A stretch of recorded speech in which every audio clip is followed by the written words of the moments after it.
वक्रतुंड महाकाय सूर्यकोटि समप्रभ निर्विघ्नं कुरु मे देव सर्वकार्येषु सर्वदा।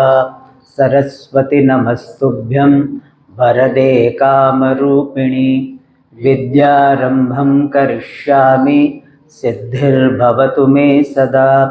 सदाशिवसमारम्भां शङ्कराचार्यमध्यमाम् अस्मदाचार्यपर्यन्तां वन्दे गुरुपरम्पराम्। સૌપ્રથમ આપણે હરિસ્મરણ કરીશું અને ત્યારબાદ ભક્તિ વિશે થોડું જોઈશું. હરિ શરણમ હરિ શરણમ હરિ શરણમ હરિ શરણમ હરિ શરણમ હરિ શરણમ હરિ શરણમ હરિ શરણમ હરિ શરણમ હરિ શરણમ હરિ શરણમ હરિ શરણમ હરિ શરણમ હરિ શરણમ હરિ શરણમ હરિ શરણમ પ્રભુ શરણમ પ્રભુ શરણમ પ્રભુ શરણમ પ્રભુ શરણમ પ્રભુ શરણમ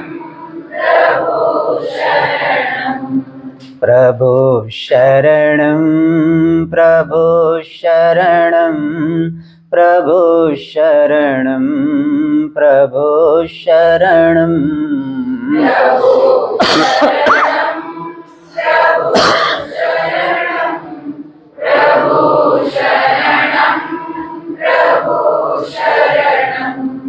ગુરુ શરણમ ગુરુ શરણમ ગુરુ શરણમ ગુરુ શરણમ ગુરુ શરણમ ગુરુ શરણમ ગુરુ શરણમ ગુરુ શરણમ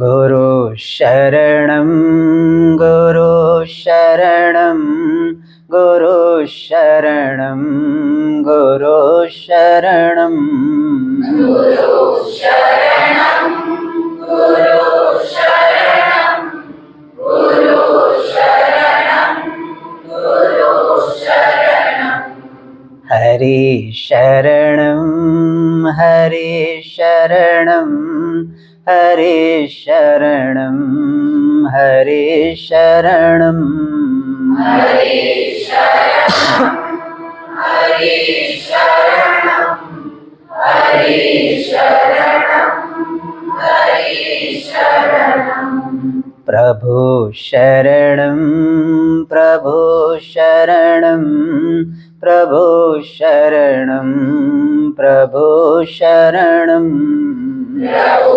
શરણમ પ્રભુ શરણમ પ્રભુ શરણમ પ્રભુ શરણમ ગુરુ શરણમ ગુરુ શરણમ ગુરુ શરણમ ગુરુ શરણમ ગુરુ શરણમ ગુરુ શરણમ ગુરુ શરણમ ગુરુ શરણમ હરિ શરણમ હરિ શરણમ પ્રભુ શરણમ પ્રભુ શરણમ ગુરુ શરણમ ગુરુ શરણમ.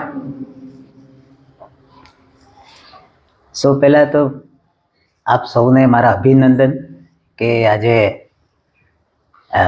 જેને વર્કિંગ ડે એટલે શું કહેવાય વર્કિંગ ડે ને ગુજરાતીમાં શું કહેવાય ચાલુ દિવસ. અને તે ગુજરાતી ઘણા વખતથી બોલવાનો અભ્યાસ ઓછો થઈ ગયો તો આજે ચાલુ દિવસ હોવા છતાં પણ લોકો અહીંયા આવ્યા. આજે આપણે ભક્તિ યોગ વિશે થોડું વિચારીશું, કારણ કે અત્યારે આપણે ભાગવત સપ્તાહનો તો મહોત્સવ ચાલી રહ્યો છે. આમ તો ભાગવત ભક્તિ, જ્ઞાન, કર્મ એ ત્રણેય સાધનોનો સમન્વય બતાવનાર, સમજાવનાર ગ્રંથ છે. પરંતુ ભક્તિ પ્રધાનતા માટે ભાગવત પ્રસિદ્ધ છે. એટલે ભક્તિ અને ભક્તિ યોગ વિશે આપણે થોડું વિચારીશું. સૌ પહેલા તો ભક્તિ વિશે કેટલીક ખોટી માન્યતાઓ છે એ વિશે વિચારીએ, કે ભક્તિ શું નથી એ વિચારીએ. જેવી રીતે કોઈ પણ બિલ્ડિંગ કરવાની હોય ને, આપણે કોઈ પણ બાંધકામ, તમને કહ્યું દ્રષ્ટાંત રાજ, એટલે દ્રષ્ટાંત તો આવશે બહુ શરૂઆત કરતી હતી. તો કોઈ પણ મકાનનું બાંધકામ કરવાનું હોય ને, તો એને પહેલું સ્ટેપ સાઇટ ક્લિયરન્સ કહેવામાં આવે. અમારા મિત્ર છે, અમે સાથે ભણતા હતા એટલે એમને યાદ છે. તો સાઇટ ક્લિયરન્સ એટલે શું, કે પેલી જે સ્થાનમાં મકાન બનાવવાનું હોય એ મકાન, એ જગ્યાને પેલા સાફ કરવી પડે. સ્થાન શુદ્ધિ, ભાગવતનું જ્યારે પારાયણ કથા સપ્તાહ કરવાનું હોય ત્યારે સ્થાન શુદ્ધિ પણ કરવાની હોય. તો સૌ પહેલા આપણે ભક્તિ વિશે કેટલીક ખોટી માન્યતાઓ છે એ વિશે વિચારીશું. પેલી માન્યતા, ખોટી માન્યતા એ છે, ઘણા લોકોને હોય છે કે ભક્તિ એટલે કોઈ ચોક્કસ પ્રકારની ક્રિયા, એટલે અમુક પ્રકારની ક્રિયાને જ ભક્તિ કહેવાય. કોઈ એવું માને કે ભાઈ હરે રામ રામ રામ હરે હરે એ સંકીર્તન કરવું એ જ ભક્તિ છે, બીજું કોઈ ભક્તિ નથી. અથવા ભગવાનની પૂજા કરવી એ જ ભક્તિ છે, અથવા તો ભગવાનના પ્રેમમાં નાચવું, ગાવું એ જ ભક્તિ છે. આ બધા જ ભક્તિના, આ બધી જ વસ્તુઓ જે આપણે અત્યારે બતાવી, એ બધી જ બાબતો અથવા બધી જ ક્રિયાઓ ભક્તિની અભિવ્યક્તિ છે. પરંતુ કોઈ એક ચોક્કસ ક્રિયાને આપણે ભક્તિની વ્યાખ્યામાં બાંધી ન દેવી જોઈએ. એટલે એવું ન માનવું કે આ જ ભક્તિ છે. આપણે ભક્તિનું જ્યારે વિસ્તૃત સ્વરૂપ જોઈશું ત્યારે આપણને સમજાશે કે દરેક કર્મ ભક્તિ હોઈ શકે. એટલે કોઈ એક ચોક્કસ ક્રિયાને જ ભક્તિ સમજવી એ ભ્રાંતિ છે. ઘણા લોકો એવું કહે છે, સ્વામીજી મને ભક્તિનો ટાઈમ જ નથી મળતો. જે કરો છો એ ભક્તિ બની શકે. જો સાચી સમજ હોય તો જે કરો એ ભક્તિ બને, અને સાચી સમજ ન હોય તો ગમે તે કરો એ ભક્તિ ન બને. કોઈ વ્યક્તિ હોય એ પૂજા કરતો હોય, પરંતુ એનું ધ્યાન ફોટોગ્રાફ કેવા લેવાય છે, વિડીયો બરોબર થાય છે કે નહીં, ફેસબુકમાં બરોબર આવશે કે નહીં, એની જો ચિંતા કરતા કરતા એ જો પૂજા કરતો હોય તો એ ભક્તિ નથી. એ તો પોતાના અહંકારની પૂજા કરી રહ્યો છે. એટલે કોઈ પણ કર્મ ભક્તિ બની શકે, અને જેને તમે ભક્તિ માનો છો એ કર્મ પણ ભક્તિ ન હોઈ શકે. એટલે ભક્તિને કોઈ ચોક્કસ કર્મમાં બાંધી ન દેવી, એ બાંધી દેવી એ ભ્રાંતિ છે. બીજી ભક્તિ વિશેની માન્યતા છે કે ભક્તિ એ મોક્ષ પ્રાપ્તિનું એક વૈકલ્પિક સાધન છે. ઘણા લોકો એવું માને છે કે તમે કર્મથી મોક્ષ પ્રાપ્ત કરી શકો, ભક્તિથી મોક્ષ પ્રાપ્ત કરી શકો, જ્ઞાનથી મોક્ષ પ્રાપ્ત કરી શકો, હઠયોગથી મોક્ષ પ્રાપ્ત કરી શકો, શક્તિપાતથી મોક્ષ પ્રાપ્ત કરી શકો, કેટલા બધા પ્રેમ યોગથી મોક્ષ પ્રાપ્ત કરી શકો, રુદન યોગથી મોક્ષ પ્રાપ્ત કરી શકો. એક મહાત્મા તો એવું કહેતા કે તમારે બીજું કઈ સાધના નહીં કરવાની. શું કરવાનું? સવારે રોવું, બપોરે રોવું, સાંજે રોવું, બસ રોતા જ રહેવું. એ રોતા તો રહીએ છીએ હવે, એટલે રુદન યોગ કહેવાય. તો લોકો એવું માનતા હોય છે કે મોક્ષ પ્રાપ્તિના ઘણા બધા સાધનો છે, એમાંનું એક સાધન ભક્તિ છે. એટલે કે ભક્તિ એ એક મોક્ષ પ્રાપ્તિનું વૈકલ્પિક સાધન છે. એ પણ એક ભ્રાંતિ છે. ભક્તિ એક વૈકલ્પિક સાધન નથી. ભક્તિનું શું સ્થાન છે એ આપણે ભક્તિ શું છે એ જ્યારે સમજશું ત્યારે આપણને જણાશે. પણ ભક્તિ એ વૈકલ્પિક સાધન નથી. કારણ કે મોક્ષ એટલે બંધનની નિવૃત્તિ. બંધનમાંથી મુક્ત થવું એને મોક્ષ કહેવાય. અને બંધન છે એ શું છે? પોતાની જાતને પરિચ્છિન્ન માનવો. હું કરતા ભોગતા સુખી દુખી થનાર છું. સંસાર ઉપર મારા સુખનો દુઃખનો સલામતીનો આધાર છે. એ પ્રકારની જે મનસ્થિતિ છે એ બંધન છે. અને બંધનમાંથી નિવૃત્તિ એનું નામ મોક્ષ છે. અને આ બંધન છે એ શાસ્ત્ર જણાવે છે એમ અજ્ઞાનને કારણે જન્મેલું છે. અજ્ઞાનને કારણે એ પ્રાપ્ત થયેલ છે.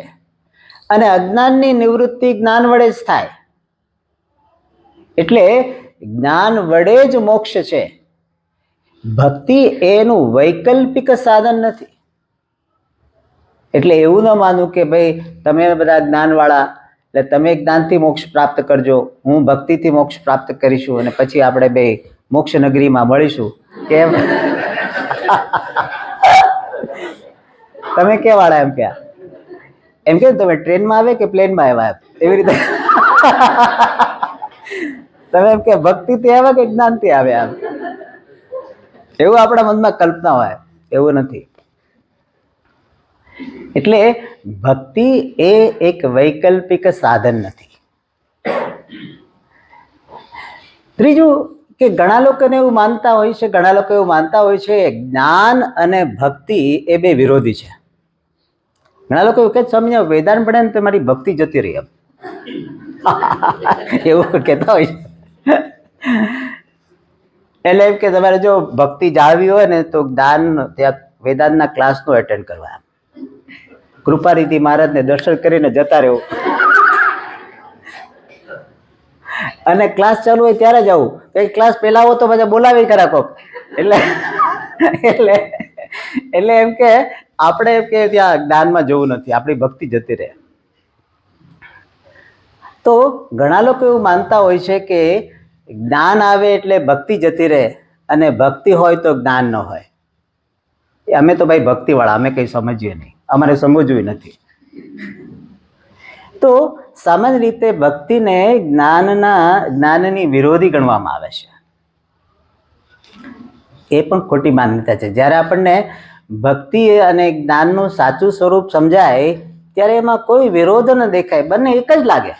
આપણે સમજીશું ત્યારે આપણને લાગશે કે સમજાશે કે ભક્તિ અને જ્ઞાન એને આ બંનેના ઉત્કૃષ્ટ સ્વરૂપમાં એક જ છે. એટલે આપણે એવો ભેદ કરી દેતા હોઈએ છીએ. વાસ્તવમાં એ બંને વિરોધી નથી. અને ઘણા લોકો એવું માનતા હોય છે કે જે લોકોની બુદ્ધિ બહુ ઓછી ચાલે ને એ લોકોએ ભક્તિમાં જવું.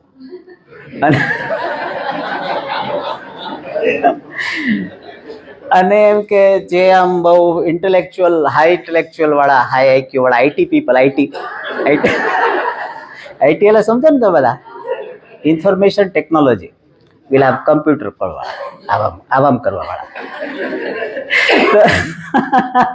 તો એ આપણે એવું માનતા હોય કે બુદ્ધિવાન હોય અને ભક્તિ ન હોય, અને જે ભક્તિમાં હોય એને બુદ્ધિ ન હોય. આપણે ખોટી માન્યતા છે. કેટલી બધી ખોટી માન્યતા હોય છે. તો ભક્તિ ખરેખર શું છે? એટલે આ બધું ભક્તિ નથી. આ ભક્તિ વિશેની ખોટી માન્યતાઓ છે કે ભક્તિ એ તો એટલે લાગણીશીલ વ્યક્તિઓને માટેની સાધના છે, બુદ્ધિમાન લોકો ભક્તિ ન કરી શકે. એ બધી જ ખોટી માન્યતાઓ છે. ભક્તિ શું છે? ભક્તિ એટલે સાદરા પ્રીતિ ભક્તિ. આદર સાથે, ઈશ્વરીય ભાવ સાથે, દિવ્યતાના ભાવ સાથે પ્રેમ, એને કહેવાય ભક્તિ. સાદરા પ્રીતિ ભક્તિ. આદર સાથે પ્રેમ, એને ભક્તિ કહેવાય. એટલે જ આપણને ગુરુ માટે આપણને પ્રેમ અને આદર હોય તો એ ભાવના આપણે ગુરુ ભક્તિ કહીએ. આપણને માતા કે પિતા માટે આદર અને પ્રેમ હોય તો એને માતૃભક્તિ, પિતૃભક્તિ કહેવાય. દેશ માટે પ્રેમ હોય, આદર હોય તો એને આપણે દેશભક્તિ કહીએ. એવી જ રીતે ઈશ્વર માટે આદર હોય, પ્રેમ હોય, પૂજ્યત્વ ભાવના હોય તો એને ભક્તિ કહેવાય. એટલે ભક્તિ એટલે સાદરા પ્રીતિ.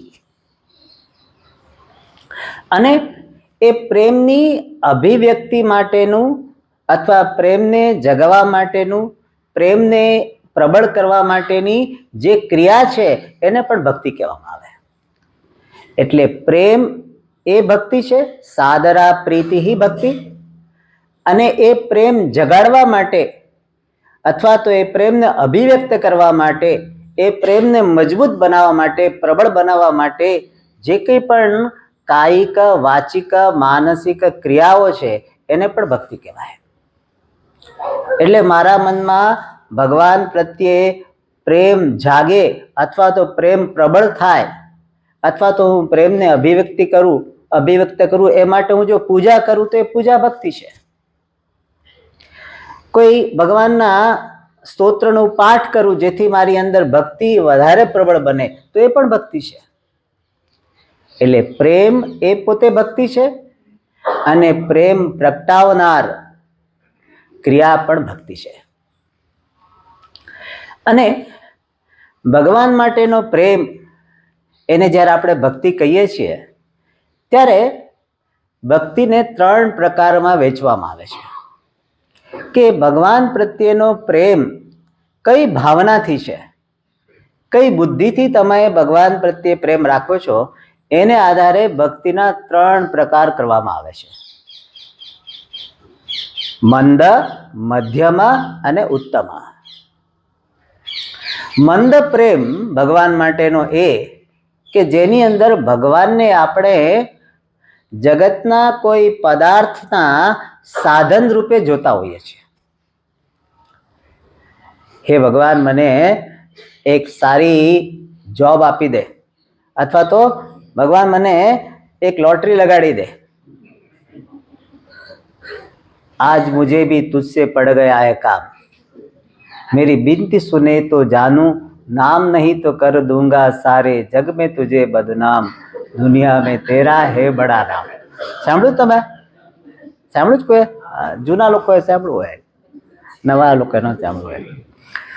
તો એવું એક ગીત હતું, હે ભગવાન, મારે તારું કંઈક કામ પડ્યું છે, કામ કરી દો, તને સાચો કહું.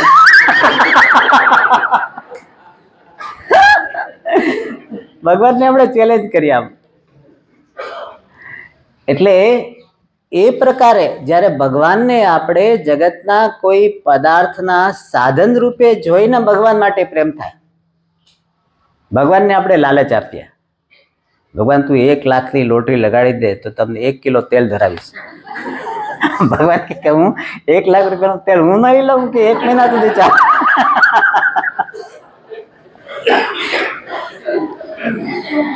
તો ભગવાનને સાધન રૂપે જોઈ, સાધન રૂપે માનીને ભગવાન માટે પ્રેમ થાય એ ભક્તિ એ મંદ ભક્તિ કહેવામાં આવે છે. ગીતા, ભગવદ્ ગીતાની ભાષામાં એને આર્ત ભક્તિ, અર્થાર્થી ભક્તિ કહેવામાં આવે છે. આર્ત ભક્તિનું ઉદાહરણ આપવામાં આવે સામાન્ય રીતે ગજેન્દ્ર દ્રૌપદી આર્ત ભક્તિ. થોડાક મુશ્કેલીમાં પડી ગયા તો ભગવાનને યાદ કરે. દુઃખમાં સુમિરન, દુઃખ में सुमिरन सब करे, દુઃખમાં સાંભળે રામ, સુખમાં સાંભળે સોની. સાંભળ્યું તમે? આવું સાંભળ્યું તમે? હા, આ બધા જૂનો સ્ટોક બહાર આવે છે.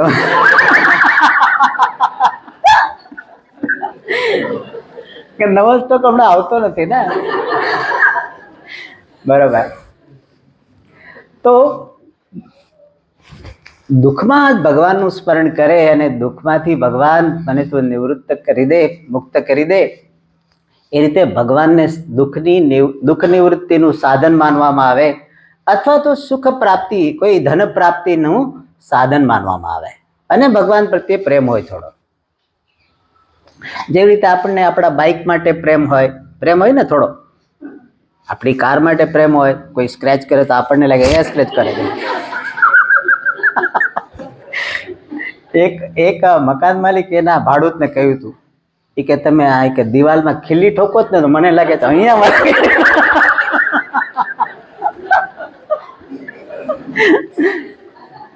તો આપણને અમુક આપણા સાધનો છે એના માટે પ્રેમ છે, એવી રીતે ભગવાન માટે પણ સાધન તરીકે પ્રેમ હોય. તો ભગવાન તો કેટલા ઉદાર છે. ભગવાન કે એવી ભક્તિ ચાલશે, ઉદારા સર્વે એવી તે. ભગવાન કે તું મને મતલબથી પેલા ભજને તો કઈ પણ વાંધો નહીં, તું દુઃખમાં પણ મને સાંભળ તોય કઈ વાંધો નહીં. ભગવાન એવું નથી કહેતા તમને લે તું સુખમાં તો યાદ જ નહોતો કરે, હવે યાદ કરે છે જા નહીં આવું, એવું ન કહે ભગવાન. કઈ વાંધો નહીં. ભગવાન કે તું દુઃખમાં તો યાદ કરે છે ને, દુઃખમાં તમે દારૂ નહીં યાદ કરી શકો અને ભગવાન નહીં યાદ કરી શકો, એટલીસ્ટ ભગવાન કે તું મને યાદ કરે છે. એટલે એ ભક્તિ છે. દુઃખમાંથી, કોઈ ચોક્કસ પ્રકારના દુઃખમાંથી મુક્ત થવા માટે અથવા કોઈ ભૌતિક સંપત્તિની પ્રાપ્તિ કરવા માટે ભગવાનને સાધન બનાવીને ભગવાન માટેનો જે પ્રેમ છે, ભક્તિ છે, એને મંદ ભક્તિ કહેવામાં આવે છે. બીજા પ્રકારની ભક્તિ છે કે જેની અંદર ભગવાનને સાધ્ય ગણવામાં આવે છે. પેલા પ્રકારની ભક્તિમાં સાધન ગણવામાં આવતા હતા. હવે ભગવાનને સાધ્ય, એટલે કે ભગવાન મારે તમારી પાસેથી કઈ નથી જોઈતું, મને તમે જોઈએ છે. અત્યાર સુધી ભગવાન તારું ધન આપી દે, તારું ઐશ્વર્ય આપી દે, તારી કીર્તિ આપી દે, અત્યાર સુધી તારી પાસેથી કંઈક માંગતો હતો, હવે મને તું જોઈએ છે. મારે તમને ભગવાન પ્રાપ્ત કરવા છે. તો એ ભગવાન હવે આપણા માટે સાધ્ય બની ગયા, ધ્યેય બની ગયા, પ્રાપ્તવ્ય બની ગયા. અને શું ભગવાનને સાધ્ય સમજીને, ભગવાનને પ્રાપ્તવ્ય સમજીને ભગવાન માટે જો પ્રેમ હોય, એ પ્રેમને મધ્યમ ભક્તિ કહેવામાં આવે છે. શા માટે એને મધ્યમ ભક્તિ કહેવામાં આવે છે? કારણ કે તમે વિશ્લેષણ કરો છો તમને સમજાશે કે આપણને સાધન અને સાધ્ય એ બંનેમાં વધારે પ્રેમ શેના માટે હોય? સાધ્ય માટે. જે પ્રાપ્ત કરવાનું છે એના માટે આપણને વધારે પ્રેમ હોય. જેના વડે પ્રાપ્ત કરવાનું છે એના માટે એટલો બધો પ્રેમ ન હોય. એના માટે હોય, પરંતુ એના કરતાં પણ જે પ્રાપ્ત કરવાનું છે એના માટે વધારે પ્રેમ હોય. એટલે જ આપણે જેવું આપણું સ્ટેશન આવે, જ્યાં જવાનું હોય, અમદાવાદ આવવાનું હોય કે બેંગ્લોર જવાનું હોય, તો આપણે બેંગ્લોર આવે એટલે ગાડીને છોડી દઈએ. ગાડી શું, પ્લેન પણ છોડી દે. આપણને એમ કહેતા પ્લેનમાં તો લોકોને કે બેસા રહીએ, આમ એવું નહીં. પ્લેનમાં પણ લોકો ઊભા થઈ ગયા. પેલા લોકો વારંવાર કહો બેઠા રહો, રિમેઇન સીટેડ એવું કહેતા રહ્યા. આ તો પ્લેન છે, સરસ છે, એર કન્ડિશન ચાલે છે, સારું છે, તોય બધા ઊભા થઈ જાય. કેમ? કારણ કે સાધન કરતા સાધ્ય માટે હંમેશા વધારે પ્રેમ હોય. એટલે જ આપણે કોઈ વ્યક્તિ છે એની અંદર આપણને શું કહેવાય, પ્રેમ મળતો હોય, સુખ મળતું હોય, તો એ વ્યક્તિ પ્રત્યે પ્રેમ હોય અને પછી એ મળવાનું બંધ થઈ જાય તો પ્રેમ જતો રહે. કારણ કે એ વ્યક્તિ તો સાધન હતી, આપણને રસ્તો સુખમાં હતો. એટલે સાધ્ય હંમેશા આપણને વધારે જ પ્રિય હોય છે. સાધન છે એના માટે પ્રેમ હોય પણ ઓછો હોય. એટલે જ્યારે આપણને ભગવાનને સાધ્ય રૂપે જોઈએ તો ભગવાન માટે અધિક પ્રેમ હોય. પહેલા જગત આપણા માટે સાધ્ય હતું, ભગવાન સાધન હતા. જગતની પરિસ્થિતિઓ, જગતના પદાર્થો આપણા માટે સાધ્ય હતા અને ભગવાન સાધન હતા. હવે ઉલટું થઈ ગયું. હવે ભગવાન છે આપણા માટે સાધ્ય છે અને જગતની બધી જ પરિસ્થિતિઓ, જગતના બધા જ લોકો, બધા જ સાધનો એ આપણા માટે હવે સાધન થઈ ગયા. પહેલા એવું લાગતું હતું કે ભગવાન છે જગત માટે છે, જગતની પરિસ્થિતિ માટે છે. હવે આપણને લાગે છે કે જગતની બધા જ પદાર્થો ભગવાન માટે છે. એટલે એ જે પ્રેમ છે કે જ્યાં હું ભગવાનને પ્રાપ્તવ્ય રૂપે, સાધ્ય રૂપે જોઉં છું, એ મધ્યમ પ્રેમ છે. તો પણ સાધ્ય પ્રેમ એ સર્વોત્કૃષ્ટ પ્રેમ નથી. કારણ કે સાધ્ય પ્રેમ કરતા પણ આપણને આપણા માટે વધારે પ્રેમ હોય છે. આત્મા માટે, પોતાના માટે વધારે પ્રેમ હોય છે. ધારો કે તમે કોઈ એક ગામ જાઓ, ધારો કે બેંગ્લોરમાં તમારે જવું છે, એટલે બેંગ્લોર ટ્રેનમાં જઈ રહ્યા છો. એ બેંગ્લોર સ્ટેશન આવ્યું એટલે તમે ટ્રેનને છોડી દીધી. કારણ કે બેંગ્લોર એટલે ટ્રેન છે શું છે? સાધન છે. બેંગ્લોર છે સાધ્ય છે. તો સાધનને આપણે સાધ્ય માટે છોડી દેતા હોઈએ છીએ. પરંતુ આ બેંગ્લોર સ્ટેશનમાં ઉતર્યા અને તમને એવા સમાચાર મળે કે બેંગ્લોરની અંદર તો બહુ અશાંતિ થઈ ગઈ. આ ઉદાહરણ આપું છું, થઈ નથી હો, કોઈ ચિંતા ન કરતા. કોઈ બેંગ્લોર જવાનો હોય કે સ્વામીજી આવું શું બોલો છો? આ તો ઉદાહરણ આપું છું કે બેંગ્લોરની અંદર આજે કર્ફ્યુ છે, ધૂમધડાકા થવાના છે, થઈ રહ્યા છે અને થવાના છે. તો તમને બેંગ્લોર છોડી જવાનું મન થાય કે ન થાય? સાધ્ય કરતા પણ તમને તમારી જાતને બચાવવામાં વધારે પ્રેમ છે. તો સાધન કરતા સાધ્ય માટે વધારે પ્રેમ હોય અને સાધ્ય કરતા પણ પોતાના માટે વધારે પ્રેમ હોય. એટલે જ્યારે આપણને ભગવાન આત્મરૂપે સમજાય, સાધ્ય પણ નહીં. અત્યાર સુધી હું ભગવાનને પ્રાપ્ત કરવા માટે સાધના કરી રહ્યો હતો અને માટે ભગવાન માટે પ્રેમ હતો. જેવો સાધ્ય માટે પ્રેમ હોય છે એવો ભગવાન માટે પ્રેમ હતો. પરંતુ જ્યારે મને ભગવાન આત્મરૂપે સમજાય જાય કે હું અને ભગવાન બે એક જ છીએ, ભગવાન જ હું રૂપે અભિવ્યક્ત થઈ રહ્યા છે. હું અને ભગવાન એ બંને જુદા નથી. પ્રભુ તું લાગે એટલો પ્યારો કે રાખી શકું ના ન્યારો. એવી આપણને દ્રષ્ટિ થઈ જાય કે પ્રભુ હું અને તું બે એક જ છીએ. તો ત્યારે જે ભગવાન માટે પ્રેમ હોય એ સર્વોત્કૃષ્ટ પ્રેમ હોય, ઉત્તમ પ્રેમ હોય. એ ઉત્તમ ભક્તિ છે. તો ભક્તિના આ 3 પ્રકાર થયા: મંદ ભક્તિ, મધ્યમ ભક્તિ, ઉત્તમ ભક્તિ. જ્યારે ભગવાનને આપણે સાધન રૂપે જોઈએ ત્યારે મંદ ભક્તિ, સાધ્ય રૂપે જોઈએ ત્યારે મધ્યમ ભક્તિ અને આત્મ રૂપે જોઈએ ત્યારે ઉત્તમ ભક્તિ. આ ભક્તિને આ રીતે 3 પ્રકારમાં વહેંચવામાં આવે છે. બીજી રીતે ભક્તિને આપણે સમજવાનો પ્રયત્ન કરીએ તો બીજી રીતે એનું વિભાગીકરણ કરવામાં આવે છે. એક કહેવામાં આવે છે સાધ્ય ભક્તિ અને બીજી કહેવામાં આવે છે સાધન ભક્તિ. હવે એમાં ગોટે ન ચડી જાય સ્વામી, સાધ્ય તો હમણાં તમે કંઈક કહ્યું હોવું, એ સાધ્ય ભગવાન હતા, હવે સાધ્ય ભક્તિ છે. એટલે વચમાં માટે ઇન્ટરવેલ પાડવો જોઈએ આમ તો. પણ આપણે શું કે 1 જ કલાક છે, એમાં ઇન્ટરવેલ જ બહુ થઈ જાય પાછું. તો સાધ્ય ભક્તિ અને સાધન ભક્તિ એ પ્રમાણે પણ ભક્તિને 2 વિભાગોમાં વહેંચવામાં આવે છે. સાધ્ય ભક્તિ એટલે પરમ પ્રેમ સ્વરૂપા, ભગવાન માટેનો ઉત્કૃષ્ટ પ્રેમ, આત્યંતિક પ્રેમ, એવો પ્રેમ કે ભગવાન સિવાયનું કંઈ દેખાય જ નહીં. તદેવ અવલોકયતી તદેવ શૃણોતિ. નારદ ભક્તિ સૂત્રમાં આવે છે કે ભગવાન જ બધે દેખાય, ભગવાનનો પ્રેમ જ બધી જગ્યા દેખાય. આ હું રૂપે પણ એ પ્રભુ જ રહેલા છે. સિયા રામમય સબ જગ જાની, વાસુદેવ સર્વમ અહમ ચ. વાસુદેવ જ સર્વ છે અને એ વાસુદેવ જ હું રૂપે રહેલા છે.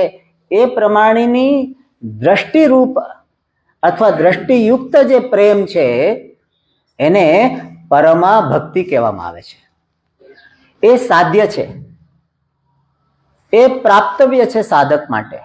અને આ જે પરમા ભક્તિ છે એને જ જ્ઞાન નિષ્ઠા પણ કહેવામાં આવે છે.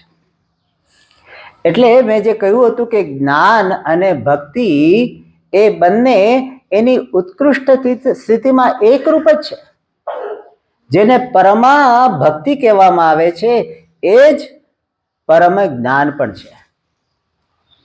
ભક્તિની જે પરિસીમા છે એ જ જ્ઞાનની પરિસીમા છે.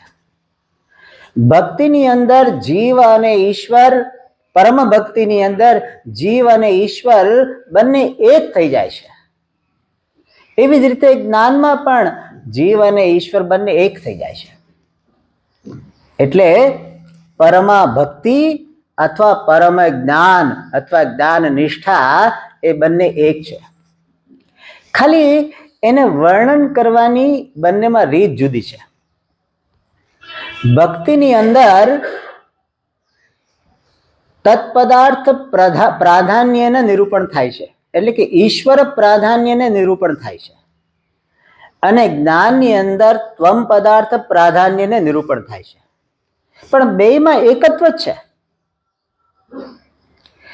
ભક્તિમાં એવું કહેવાય કે ઈશ્વર જ જગત અને હું રૂપે રહી જાય, એ પરમ ભક્તિ છે. અને જ્ઞાનમાં એવું કહેવાય કે હું જ જગત અને ઈશ્વર બંને રૂપે રહી જાઓ, એ જ્ઞાન છે. પણ બંનેમાં છે તો એકત્વ જ. આ કેના જેવું છે કે તમારે ઘરે એક રાધાબેન અને ગોવિંદભાઈ આવ્યા, એક પતિ પત્ની. આપણે નામ ભગવાનના જ રાખીએ ને, ચિંટુ બિટ્ટુ આવ્યા, પિંકી ચિંટુ આવ્યા, એવું શું કામ કેવું? ઉદાહરણમાં ભગવાનનું નામ લેવું. તો તમારે ત્યાં મિસિસ રાધાબેન અને મિસ્ટર ગોવિંદભાઈ આવ્યા. તમારે ઘરે આવ્યા, તમે પણ એક ગૃહસ્થી છો, પતિ પત્ની. તો પછી એ લોકો આવ્યા, રહ્યા થોડો વખત અને પછી ગયા. હવે એની મુલાકાત એટલે આપણે ત્યાં થઈ, એના વિશે જે ઘરના જે બહેન હોય એ શું કે, આજે રાધાબેન છે ને એના ઘરવાળા સાથે આવ્યા હતા. અને પેલા જે પતિ હોય એ શું કે આજે ગોવિંદભાઈ એના પત્ની સાથે આવ્યા હતા. બેમાં કઈ ફરક છે? બે જ આવ્યા હતા. રાધાબેન અને ગોવિંદભાઈ આવ્યા એની જ વાત કરે છે, પરંતુ એ કહેવાની રીત જુદી છે. એક એવું છે કે રાધાબેન એના પતિ સાથે આવ્યા હતા, અને પેલા શું કે છે ગોવિંદભાઈ એના પત્ની સાથે આવ્યા હતા, પણ આવ્યા હતા તો બે જ. તો એવી જ રીતે જ્ઞાન અને ભક્તિ એ પોતાના પરિસીમામાં, પોતાના પર્યવસિત રૂપમાં એક જ છે. એક કોઈ સંસ્કૃત શબ્દ આવી જાય, પર્યવસિત રૂપ એટલે એનું અંતિમ રૂપમાં. તો ઘણા થયા પર્યવસિત. ઓલરાઈટ. તો આજે પરમ પ્રેમ કે જે જ્ઞાન નિષ્ઠા છે એ સાધ્ય ભક્તિ કહેવામાં આવે છે. કારણ કે એ દરેક સાધક માટે પ્રાપ્તવ્ય છે. એ પોતાને એ જ્ઞાન માર્ગી માનતો હોય કે કર્મ માર્ગી માનતો હોય કે ભક્તિ માર્ગી માનતો હોય, બધા જ માટે આ પ્રાપ્તવ્ય છે. શું? પરમ ભક્તિ, જેની અંદર જીવ, જગત અને ઈશ્વર નો ભેદ નથી રહેતો, સર્વત્ર એક પરમાત્મા દ્રષ્ટિ છે. એ જે દ્રષ્ટિ કે જે પ્રેમ રૂપે અભિવ્યક્ત થાય છે, જેને પ્રેમ પણ કહી શકીએ, એ પ્રેમ, એ પરમા ભક્તિ, એ સાધ્ય ભક્તિ છે. એ જ દરેક જીવોનું લક્ષ્ય છે. જ્યાં સુધી આ પરમ ભક્તિને જીવ પ્રાપ્ત ન કરી લે ત્યાં સુધી એને શાંતિ મળવાની નથી. પરમ શાંતિ આ પરમ ભક્તિમાં જ છે. એટલા માટે સાધ્ય ભક્તિ છે કે જેને દરેક જીવોએ પ્રાપ્ત કરવાની છે. અને બીજી ભક્તિ છે એને કહેવાય છે સાધન ભક્તિ. સાધન ભક્તિ એટલે શું કે એવી કોઈ ક્રિયા જેના દ્વારા આ સાધ્ય ભક્તિ પ્રાપ્ત થાય. ભજ્યતે ભગવદાકાર અંતઃકરણ વૃત્તિ ક્રિયતે અનયા ક્રિયા સા ભક્તિ સાધન ભક્તિ. જે ક્રિયા વડે આપણું મન ભગવાન સાથે જોડાય, ભગવાન પ્રત્યેના પ્રેમમાં અભિવૃદ્ધિ કરનાર બની રહે, એવી કોઈ પણ ક્રિયા એને સાધન ભક્તિ કહેવામાં આવે છે, કે જે આપણને સાધ્ય ભક્તિ તરફ લઈ જાય એવી કોઈ પણ ક્રિયા એને સાધન ભક્તિ કહેવામાં આવે છે. આ સાધન ભક્તિ એક દ્રષ્ટિએ 3 પ્રકારમાં વહેંચી શકાય: કાયિક, વાચિક, માનસ. એટલે તમે પૂજા કરો, ભગવાનના મંદિરની સેવા કરો, કે જેની અંદર શરીરનો પ્રધાનપણે ઉપયોગ થતો હોય છે, એને કાયિક ભક્તિ કહેવાય. વાચિક ભક્તિ એટલે આપણે સ્તોત્રનો પાઠ કરીએ, ભગવાનનું સંકીર્તન કરીએ, પણ એનું પ્રયોજન શું? ભગવાન સાથે આપણા મનને જોડવું. તો એને વાચિક ભક્તિ કહેવાય, વાચિક સાધન ભક્તિ. અને ભગવાનના ગુણોનું સ્મરણ કરીએ, ભગવાનની ઉપાસના કરીએ, ભગવાનનું ધ્યાન કરીએ, શિરથી નખ સુધી ભગવાનના સ્વરૂપનું ચિંતન કરીએ, ભગવાનના રૂપનું ધ્યાન કરીએ, તો એ માનસ ભક્તિ કહેવાય. કાયિક, વાચિક, માનસ. અને ભાગવતની અંદર એને 9 ભાગમાં વહેંચી નાખવામાં આવે છે. એને નવધા ભક્તિ કહેવામાં આવે છે. બહુ પ્રસિદ્ધ છે. શ્રવણમ, કીર્તનમ, વિષ્ણોઃ સ્મરણમ, પાદ સેવનમ, વંદનમ, અર્ચનમ, દાસ્યમ, સખ્યમ, આત્મનિવેદનમ. આ નવધા ભક્તિ છે. અને આ નવધા ભક્તિનો ઉપદેશ કોને કોને આપ્યો હતો? ચાલો હવે આપણે પરીક્ષામાં બધાય પાસ. તો કે આ મને સંભળાઈ ગયો છું એટલે ઓલરાઈટ. સો પ્રહલાદને જ્યારે એમના પિતાજીએ પૂછ્યું, એટલે પ્રહલાદ છે ને નિશાળે ગયા હતા. નિશાળ કહેવાય ને ગુજરાતીમાં, શાળાએ ગયા હતા. તો નિશાળે ગયા પછી આવ્યા અને પૂછ્યું, બેટા પ્રહલાદ, આજે અત્યાર સુધીમાં તું જે ભણ્યો એમાંથી સારામાં સારો પાઠ તું મને કહે. એટલે ઘણી વાર બાપુજી પૂછે ને આમ કે ભાઈ તને 3 લાખ રૂપિયા મૂકીને મૂક્યો સ્કૂલમાં, તું કઈ કરે છે કે કઈ ભણે જ કે ભાઈ તું શું ભણો બેટા? તો એવી રીતે આપણા હિરણ્યકશ્યપે પૂછ્યું, આમ શું ભણ્યું આમ? ત્યારે એના જવાબ રૂપે આપે છે, એતદ અધિતમ ઉત્તમ મન્યે. આ સર્વશ્રેષ્ઠ ભણતર છે. શું? શ્રવણમ, કીર્તનમ, વિષ્ણુ ભગવતી અધ્ધા ક્રિયતે સાક્ષાત. તો જે અધ્યયનથી જીવનમાં આ 9 પ્રકારની ભક્તિ પ્રગટ થાય એ જ સાચું ભણતર. અને એની અંદર આ 9 પ્રકારના ભક્તિના લક્ષણો અથવા ભક્તિની અભિવ્યક્તિઓ બતાવવામાં આવી છે. શ્રવણમ, કીર્તનમ, વિષ્ણુ. તમે સાંભળ્યું જ હશે, પરંતુ થોડુંક મારે વિશેષ કહેવાનું છે એટલે હું વર્ણન કરું છું. આમ તો સાંભળ્યું જ છે. એટલે સંસ્કૃતમાં કહે છે, ન પાઠયામી કિંતુ સ્મારયામી. એટલે કે તમને ભણાવતો નથી, ખાલી યાદ કરાવું છું. તો શ્રવણમ એટલે ભગવાનના સગુણ અથવા નિર્ગુણ સ્વરૂપનું બોધન કરાવનાર શબ્દનું શ્રોત્રેન્દ્રિય વડે ગ્રહણ અથવા તદર્થ બોધ. એટલે ભગવાનનું જે સ્વરૂપ છે અથવા તો ભગવાનના જે ગુણો છે, સર્વજ્ઞ, સર્વશક્તિમાન, કરુણા સાગર, એ બધા ગુણોનું બોધન કરાવનાર, એને પ્રગટ કરનાર જે શબ્દો છે એને કાનથી સાંભળવા, ખાલી એને પણ શ્રવણ કહેવાય. અને એના અર્થને સમજવા, સાંભળી અને સમજવા, એને પણ શ્રવણ કહેવાય. એટલે થોડું ડિસ્કાઉન્ટ આપ્યું છે ત્યાં ભગવાને. એટલે વ્યાખ્યાકારે ડિસ્કાઉન્ટ આપે. શું? કે તમે વિષ્ણુ સહસ્રનામ જ્યારે સાંભળતા હો અને તમને અર્થ ખબર ન હોય તો પણ એ શ્રવણ ભક્તિ કહેવાય. ખાલી સાંભળો તમે લલિતા સહસ્રનામ કે વિષ્ણુ સહસ્રનામ કે કોઈ પણ સ્તોત્ર, શ્રી કૃષ્ણાષ્ટકા, ખાલી તમે સ્તોત્ર સાંભળો કે જેની અંદર ભગવાનનું વર્ણન કરવામાં આવ્યું છે, તો એ ભગવાનના વર્ણન કરનાર શબ્દોને કાનમાં પડવા દેવા, કાનથી એનું ગ્રહણ કરવું, એને શ્રવણ કહેવાય. તમને તો ઘણા લોકો સમજી અર્થ સમજાતા નથી, કોઈ વાંધો નહીં, તમે સાંભળો એનું પણ પુણ્ય છે, એ પણ તમારી અંદર ભક્તિ જગાવશે. અને એનો બીજો શ્રવણનો અર્થ એ છે કે સાંભળી અને એના અર્થને સમજવું, એ શ્રવણ છે.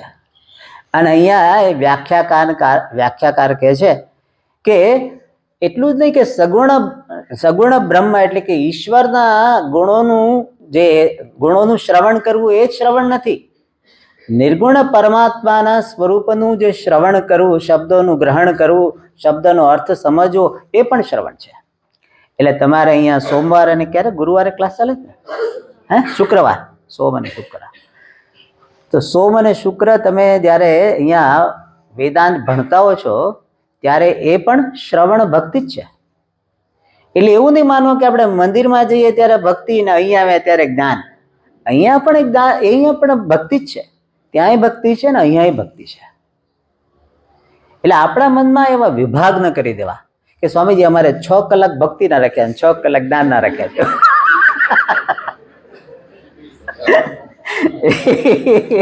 એવું ડિવિઝન ના રાખવું. હું તો આખો દિવસ ભક્ત જ છું.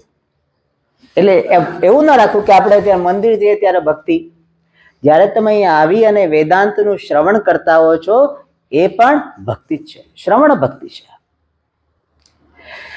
શ્રવણમ કીર્તનમ, કીર્તનમ એટલે ભગવાનના ગુણનું બોધન કરનાર શબ્દોનું ઉચ્ચારણ અથવા ભગવાનના નામનું ઉચ્ચારણ, ભગવાનના મહિમાનું ગાન કરવું અથવા તો સ્તોત્રનો પાઠ કરવો, એને કીર્તન કહેવામાં આવે. એટલે તમે વેદાંત ઉપનિષદનો પાઠ કરો એ પણ કીર્તન કહેવાય. તમને એમ થાય કે હરે રામ રામ રામ હરે હરે કહીએ એને જ કીર્તન કહેવાય. એ સ્વામી કીર્તન પૂરું થઈ ગયું, હવે ઉપનિષદ. સત્યમ જ્ઞાનમ અનંતમ બ્રહ્મ યો વેદ નિહિતં ગુહાયામ પરમે વ્યોમ. ના સ્વામી એ કીર્તન જતું રહ્યું. હવે એવું નહીં, એ કીર્તન છે. શા માટે? ભાગ કરવા. જીવનમાં બને ત્યાં સુધી આ બિનજરૂરી વિભાગો ન કરવા. વિભાગો વિના કામ ચાલતું હોય તો અવિભાજિત રીતે જોવા. વસ્તુઓને, વ્યક્તિઓને બધાને હું અત્યારે મનુષ્ય રૂપે જોઈ શકું. આ બહેનો ને ભાઈઓ, ગ્રેજ્યુએટ, નોન ગ્રેજ્યુએટ, એવા બધા ભાગ કરવાની જરૂર નથી. અત્યારે બધા જ આપણે ભક્તો છીએ એવી રીતે જોઈ શકીએ. તો એવી રીતે તમે બધા સાથે વ્યવહાર કરો કે હું ભક્ત છું, એ ભક્ત છે. તો જેટલું આપણે એકત્વ ભાવનાથી વ્યવહાર કરીશું ને એટલો આપણને વિસંવાદિતતા ઓછી આવશે, એટલો સંઘર્ષ ઓછો થાય.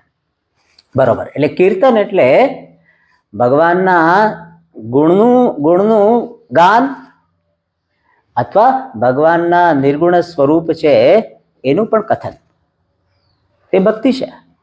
તો અત્યારે આપણે ભક્તિ કરી રહ્યા છીએ કે નહીં? અત્યારે તમે શ્રવણ કરો છો, હું કીર્તન કરું છું, થયું ને? ભક્તિ જ છે અત્યારે.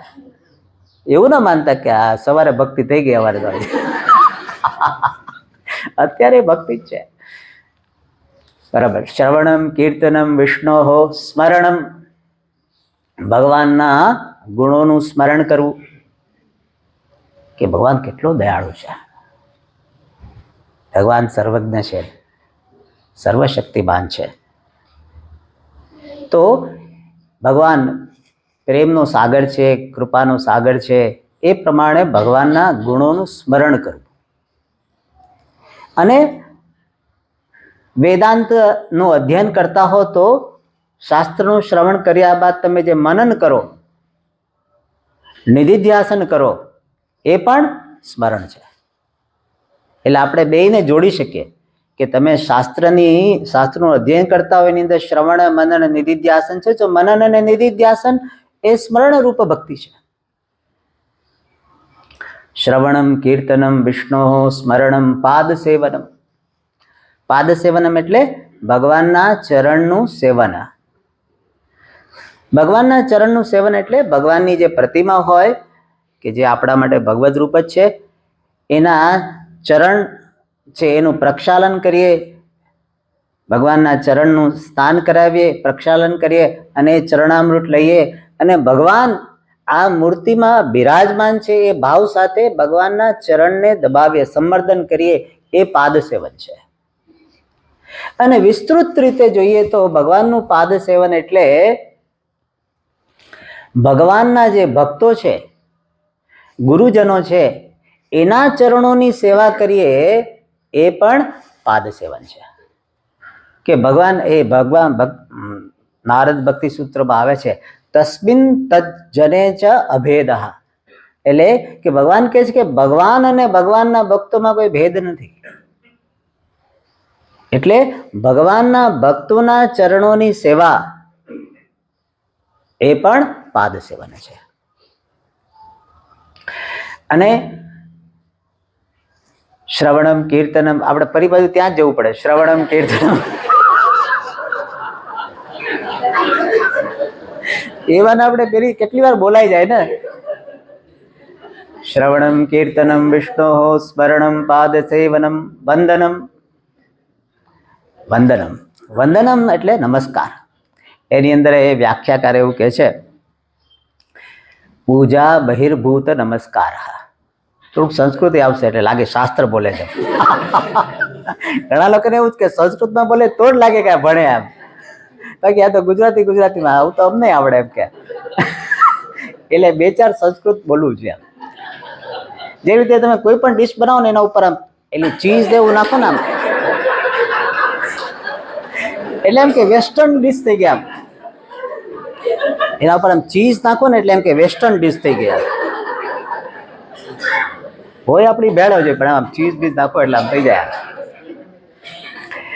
તો એટલે પૂજા બહિર નમસ્કાર એટલે શું, એનો કહેવાનો અભિપ્રાય એવો છે કે તમે જે પૂજા કરતા હો એની અંદર તો તમે નમસ્કાર કરેલા જ હોય, પરંતુ એ સિવાયના આપણે અહીંથી જતા હોય અને ભગવાનને આપણે વંદન કરીએ તો એ નમસ્કાર કહેવાય, વંદનમ. અને જગતના એટલે ભક્તજનોને, ગુરુજનોને પણ ભગવત બુદ્ધિથી નમસ્કાર કરીએ એ પણ ભગવત વંદન કહેવાય. અને એનાથી પણ વિસ્તારથી જોઈએ તો સિયા રામમય સબ જગ જાની કરહુ પ્રણામ કર જુગ પાની.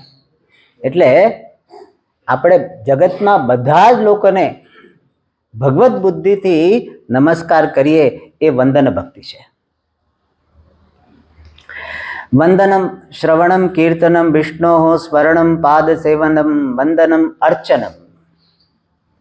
અર્ચનમ વંદનમ છે ને? હે અર્ચન, હે હા અર્ચનમ વંદન, હા બરાબર છે, એવું છે. અર્ચનમ વંદનમ છે, બરાબર.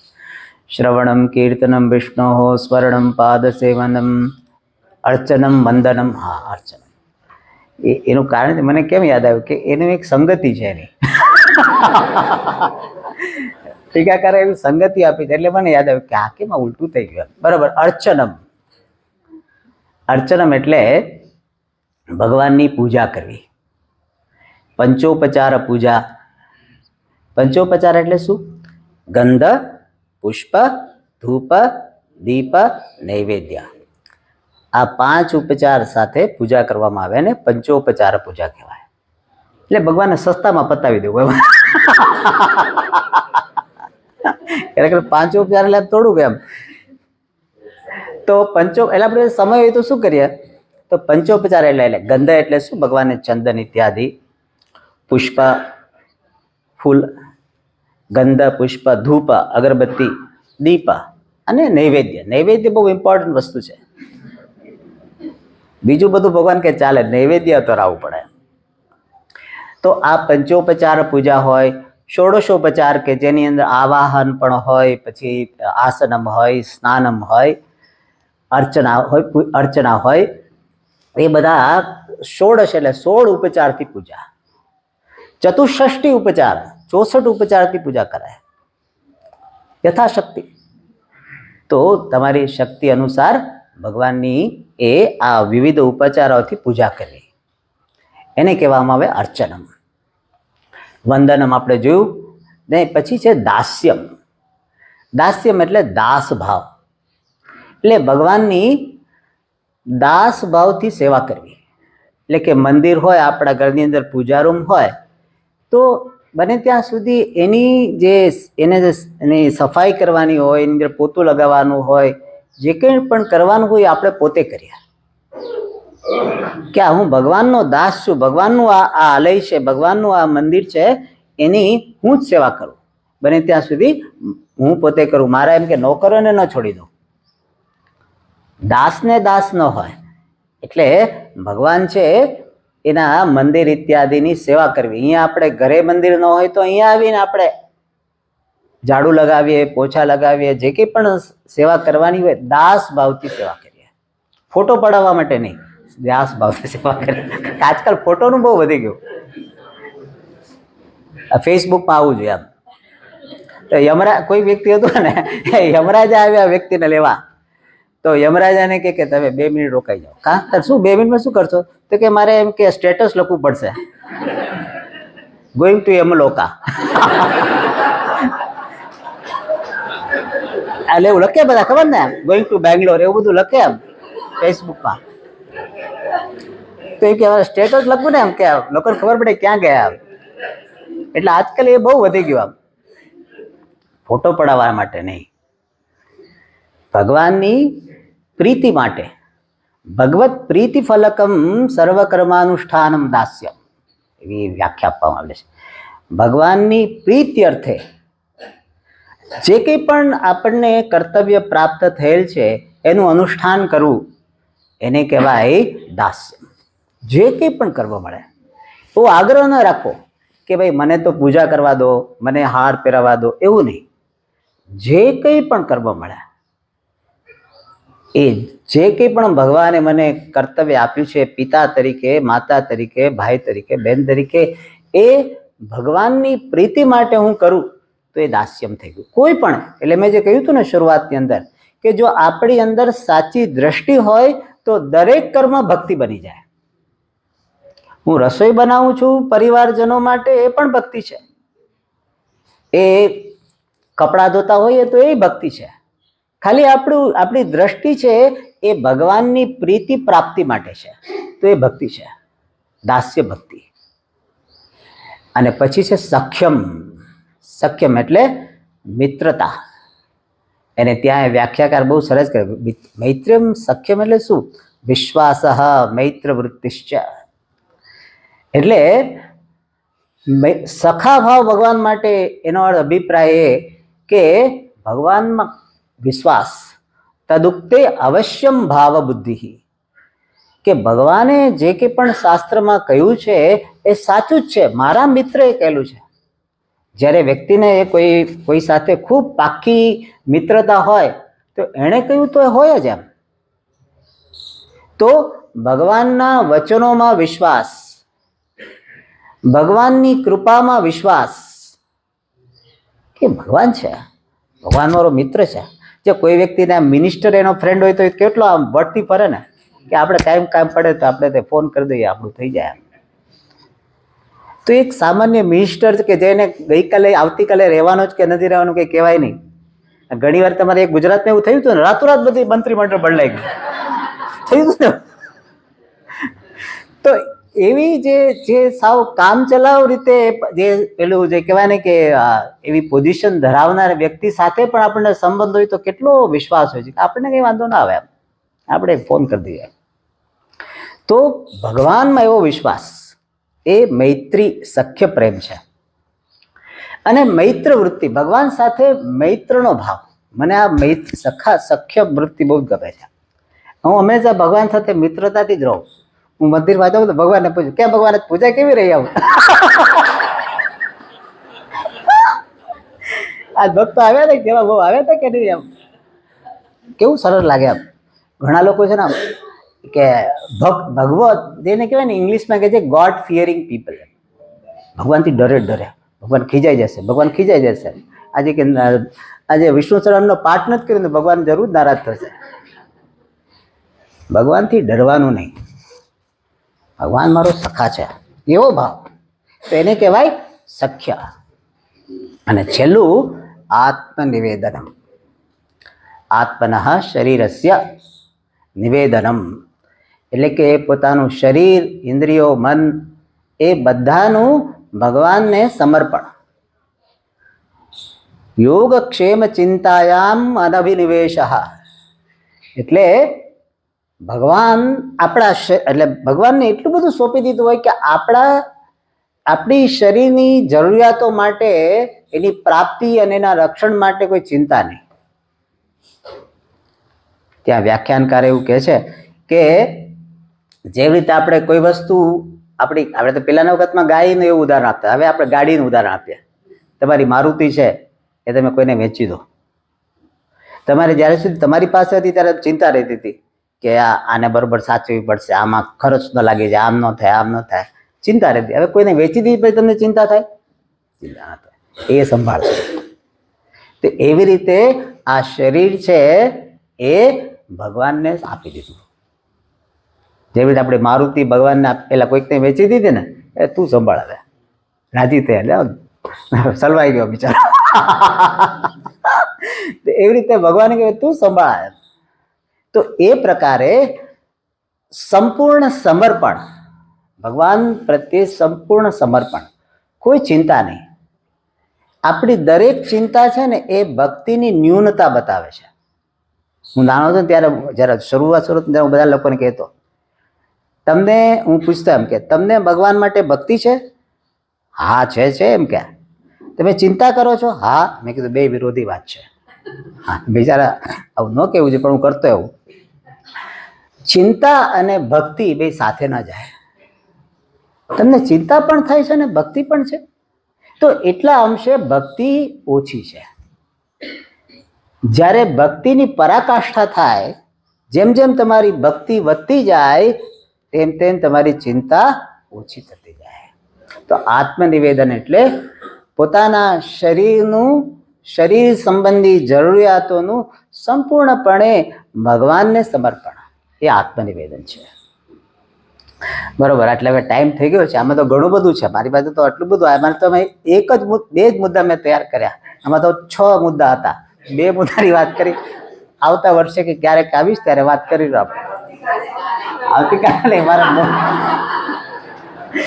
બરોબર. આ વખતે મૌન છે એટલે પૂરું કરીએ. 5 પછી જમવાનું મોડું થશે.